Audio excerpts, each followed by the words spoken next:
Yeah, that's Right. All right, we're here to call out the racist, classist adherence to the status quo by Rhode Island's elites. From the Attorney General to the Judiciary Branch, Rhode Island Department of Corrections, to the Rhode Island Brotherhood of Correctional Officers, to the General Assembly. Today you'll hear from representatives of several large, grassroots, directly impacted-led campaigns who have led efforts to address the prison system's long-standing racial and class inequities. All of these campaigns have been shut down by the General Assembly, sometimes after years of organizing. Did you know that all of these entities, the Attorney General, the Judiciary Branch, Rhode Island Department of Corrections, Rhode Island Brotherhood of Correctional Officers, the General Assembly, are connected, whether that's through campaign donations and sponsoring political ads, to professional, career-determining relationships between legislatures and courts, to generations of legacy appointments and social capital being passed down. This is what institutional power and racism look like. We are sickened by these entities' refusal to engage with Black, brown, and low-income people who have been directly impacted by the prisons, police, and court system. To the General Assembly, do you understand that your actions are killing Rhode Islanders? Do you take responsibility for the families and communities you have destroyed through your ignorance and through your inaction? Do you recognize that you have jeopardized Rhode Island's public safety and well-being?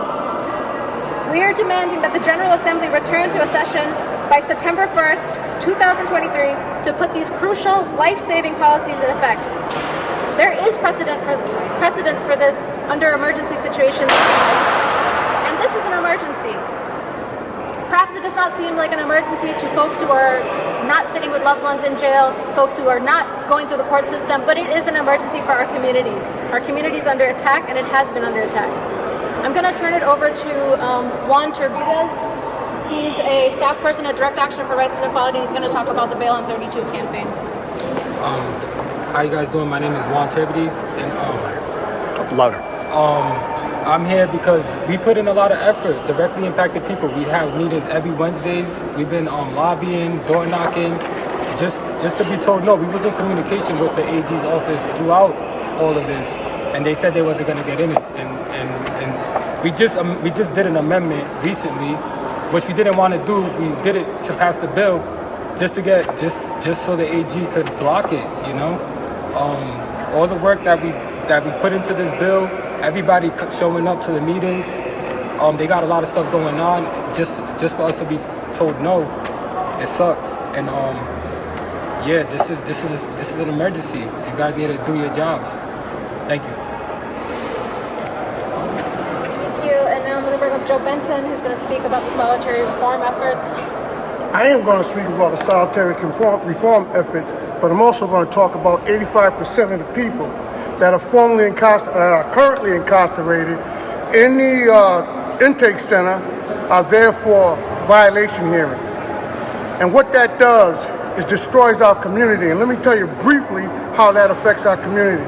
When someone has a violation, they hold them and they give them what they call cell therapy. If we lock you up and hold you long enough and we play this game with you, when we're ready to violate you or for you to take a deal, you'll take it. And that's one of the reasons why this percentage is so high. And Peter Nerona knows it because he sees these numbers. And Black and brown people are tired of them mistreating us because that's exactly what they're doing. And when you look in that prison, that's what you're going to see is Black and brown people. And we're going to have to do something about it. Whether we vote them out, one way or another, we have to take action. In regard to solitary confinement, everybody knows that sensory deprivation by sitting alone by yourself, being treated like an animal, and expected to walk back out in the street and function in society. It is outrageous that they're not taking action to reform solitary confinement. I've been there, I've seen the people suffering there, and it's about time that somebody makes some changes. These guys are cowards, because I'm going to tell you why they're cowards. Because they operate at the behest of certain individuals. And we come here day after day, week after week, seeking some kind of help and support. But these cowards ain't making no changes. They want our community to suffer.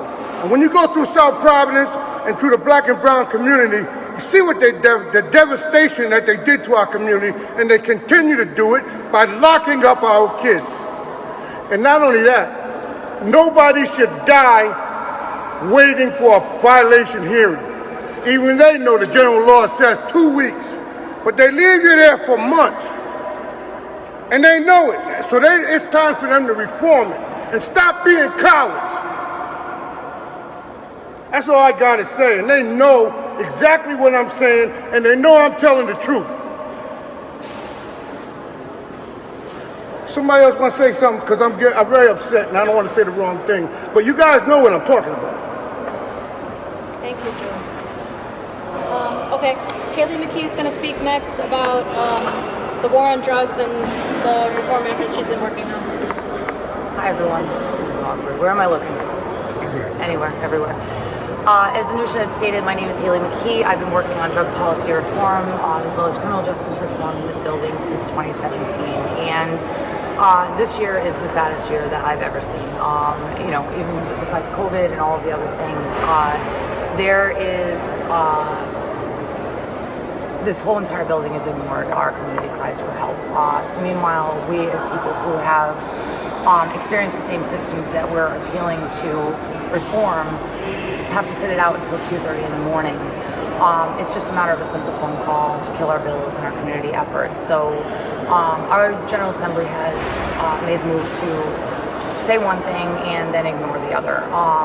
So I just want to make it clear our demand is not for them to pass our bills, right, from our community grassroots efforts and the things that we know are really going to affect change and impact, try to dial back these systems. It's to rather have these people return for a couple days at some point before September 1st. We're not asking for them to pass our legislation. We're just asking them to put these bills to a floor vote, which is what the democratic system is supposed to play out like. And then we'll see these bills pass, because trust and believe, all of these bills have teeth to them. They're all evidence-based. There's all established precedents for this kind of reform in all of places all over the country. I just want to highlight the issue that I've been working on in particular. Despite the depenalization of drug policy that I've been working on, drug possession I've been working on for 6 years now, it had no opposition this session. It has precedent in better than half of the states in the United States and has seen good results. There was almost universal fanfare in this building, and I was told last night by one individual, despite it looking like it was going to come out of committees or that most of the committee members were in favor, that he didn't like it. But he didn't even know what bill I was talking about. He referenced another one, didn't want to say it, and said, I don't feel like being here for the rest of the year.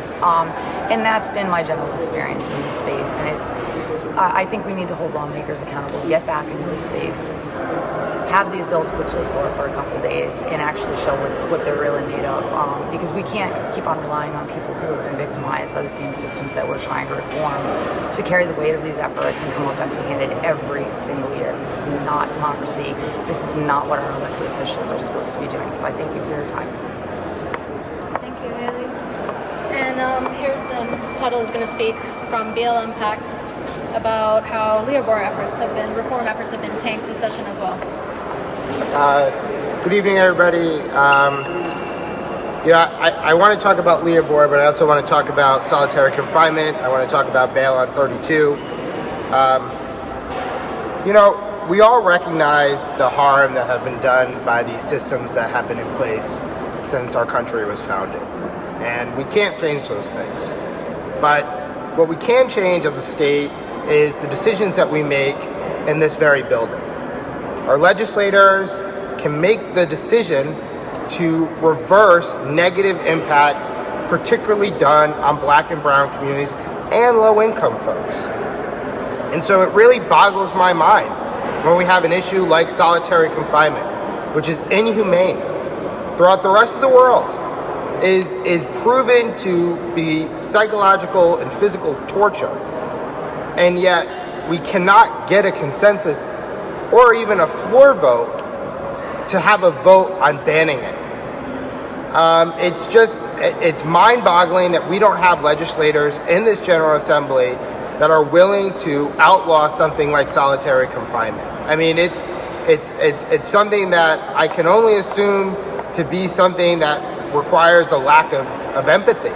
I mean, I was brought to tears seeing people come up that have been affected by solitary confinement. You've heard some today who discuss the impact that it has still to this day. A man discussed hearing Mario music in his head.